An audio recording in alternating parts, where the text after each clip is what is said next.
Hi friends, मैं हूं doctor Batra और आज हम डिस्कस करने वाले हैं कि एक एस्थेटिक बॉडी और एक फिट बॉडी के बीच में क्या फ़र्क होता है। क्या एक एस्थेटिक बॉडी ही फिट बॉडी है या फिर कोई डिफरेंस है दोनों के बीच में?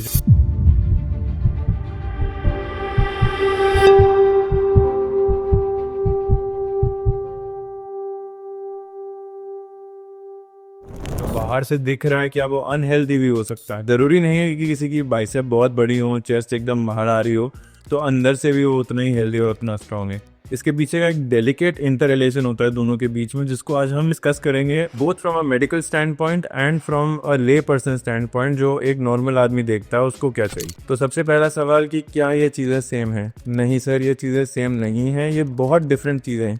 क्यों? रॉक, बटिस्टा, इन सब ने अपनी बॉडी कम कर ली एकदम से। बहुत ज़्यादा बल्क सस्टेनेबल बहुत समय के लिए नहीं होता। मैंने भी अपना मसल मास काफ़ी हद तक गिराया क्योंकि मुझे इतना सस्टेनेबल नहीं लग रहा था ये। इसके पीछे फिर हमने इन डेप्थ फाइंड आउट करा कि क्या कॉजेस थे, किस वजह से एक बॉडी जो बाहर से दिखने में इतनी अच्छी है, अंदरूनी टेस्टिंग के बाद हमें मालूम पड़ा कि वो एक्चुअली कितनी अनहेल्दी है। इन डेप्थ रिसर्च के बाद हमें पता चलता है कि जो भी हमारे बॉडी बिल्डर्स हैं ऑलमोस्ट 30% कार्डियक डिजीज से सफ़र करते हैं, यानी उनके हार्ट में कोई ना कोई दिक्कत आती है। ऑलमोस्ट 40% किसी ना किसी मेटाबॉलिक डिसऑर्डर से सफ़र करते हैं, डायबिटीज़, लाइपोसोमल स्टोरेज डिसऑर्डर, और ना कोई दिक्कत इनको आती ही आती है। कुछ नहीं तो मैं अपना ही एक्सपीरियंस आपसे डिस्कस कर लूँ। जब मैं 120 किलो का बॉडी बिल्डर था, I always use to have back issues. क्यों? क्योंकि हमारी स्पाइन, इंडियन जेनेटिक स्पाइन इतनी मेंट ही नहीं है कि वो 6:30 उठ के आदमी को 120 किलो सपोर्ट कर पाए। तो I reduce my weight because I thought it was going to be healthier. And ये चीज़ें आपकी ब्लड रिपोर्ट्स में भी रिफ्लेक्ट होती हैं।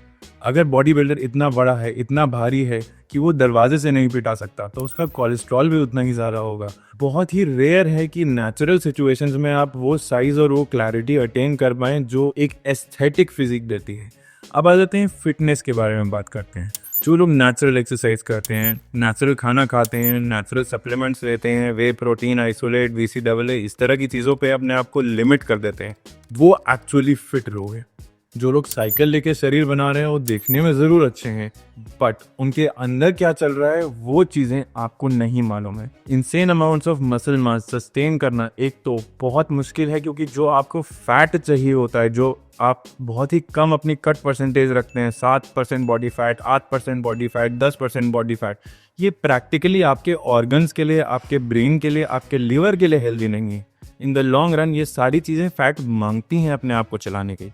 तो एक basic amount of fat human body में रिक्वायर्ड होता है, उसके बिना आपका काम नहीं चलेगा। जब हम अपना वेट इतना ज़्यादा कर लेते हैं मसल बढ़ा के, तो हमारा स्केलेटल स्ट्रक्चर हमारी मसल मास को उस तरीके से नहीं सपोर्ट करता। जब हम स्टीरॉयड साइकिल लेके बॉडी बनाते हैं तो हमारी मसल ज़रूर मल्टीप्लाई होती है, लेकिन जो हमारे जॉइंट्स हैं उन पे जो लोड इंक्रीज हो रहा है उसके लिए आप क्या ले रहे हैं? कोई भी स्टीरॉयड आपके जॉइंट को नहीं सपोर्ट करता है, आपकी बोन्स को इतना ज़्यादा हेल्दी नहीं बना देता है कि वो इतना मसल मास रिटेन कर पाए, इतना वेट ले पाए, 24 घंटा ग्रेविटी से लड़के चलता रहे। और फाइनल प्रॉब्लम क्या आती है? हार्ट के बारे में बात कर लेते हैं। जैसे जैसे मसल मास बनेगा, every kilogram of muscle requires 5 kilometre of blood vessels, यानी खून की जो नालियां हैं वो हमें 5 किलोमीटर चाहिए होती हैं 1 kg मसल को सप्लाई करने के लिए।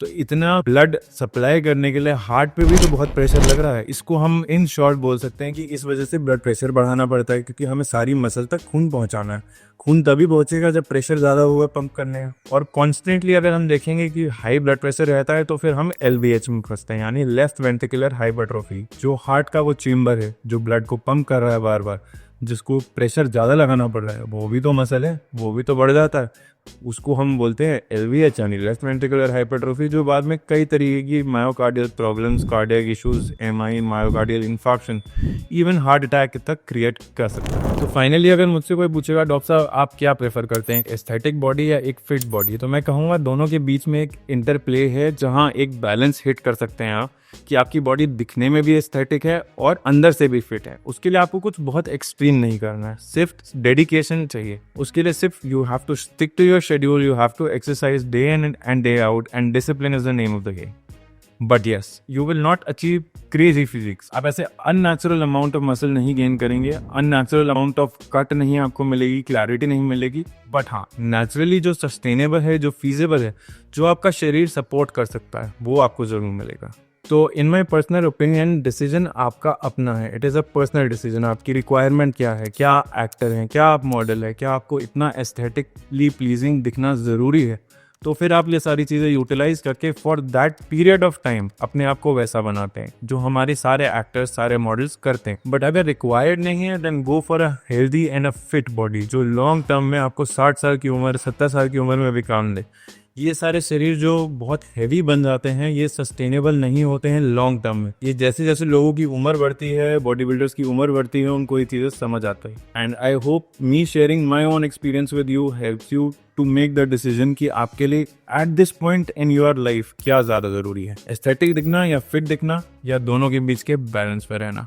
आई होप ये कॉन्सेप्ट क्लियर है कि एस्थेटिक बॉडी और फिट बॉडी में बहुत फ़र्क होता है। दोनों चीज़ें जो बाहर से दिख रही हैं हमेशा ज़रूरी नहीं है कि वो healthy. I hope this clears it up. Thank you for watching. Let's make India fit together.